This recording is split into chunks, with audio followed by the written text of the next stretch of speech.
পাকের কাছে ফরিয়াদ করছে যে আল্লাহ পাক, এই দুনিয়াতে আমার মা নেই, কিন্তু বাপ কোথায় আছে আমি জানি না। তাই তার সেই এতিম সন্তানের মনের আর্য শুনবেন। তারপরে একটি ঘটনামূলক আমার মা বোনদের উদ্দেশ্য করে শোনাবো, তারপরে নিত্য নতুন কালাম শোনাবো, তারপরে আমার এক ভাইজান, এখানে দুটি ভাইজানের নাম দিয়েছে, তাদের সম্পর্কেও শোনাবো। মন দিয়ে শুনবেন, আশা করছি সকলে ভালো লাগবে। তারপরে আমরা বিদায় নেব, ঠিকানার গজল পরিবেশন করব, শুনতে থাকবেন। হায় রে মা জননী আমারে, হায় রে মা জননী, হায় রে মা জননী আমারে, হায় রে মা জননী। মাগো তোমার মতো লয় না কেহ, আমায় বুকে টানি আঁচল দিয়া মোছে না কে,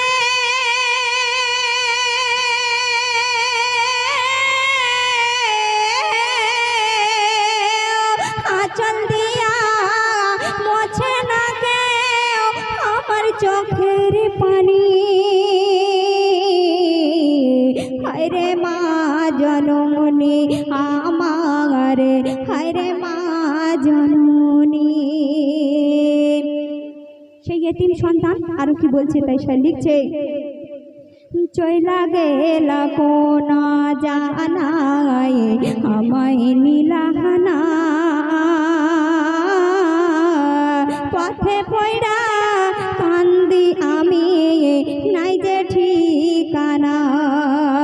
চইলা গেলা কোনা জানায় আমায় নীলাহানা, পথে পয়রা কান্দি আমি নাই যে ঠিকানা। জীবন আমার যাইব কেমনে,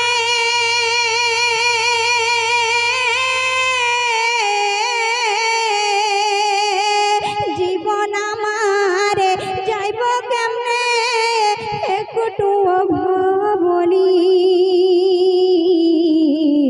হায় রে মা জননী আমারে, হায় রে মা জননী, হায় রে মা জননী আমারে, হায় রে মা জননী।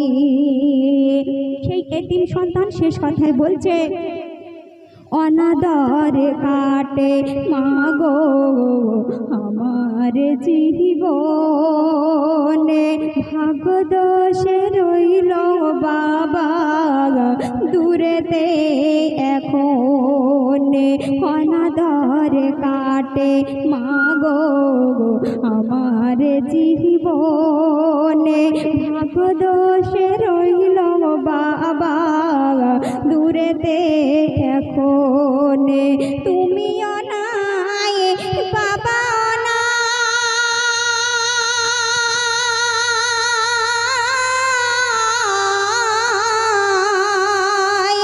তুমিও নাই বাবা নাই, দুঃখিনী আমি আমি।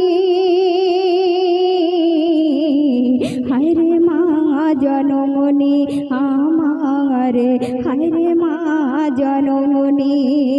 মাগো তোমার মতো লয় না কেহ, আমায় বুকে টানি আঁচল দিয়া মোছে না কে,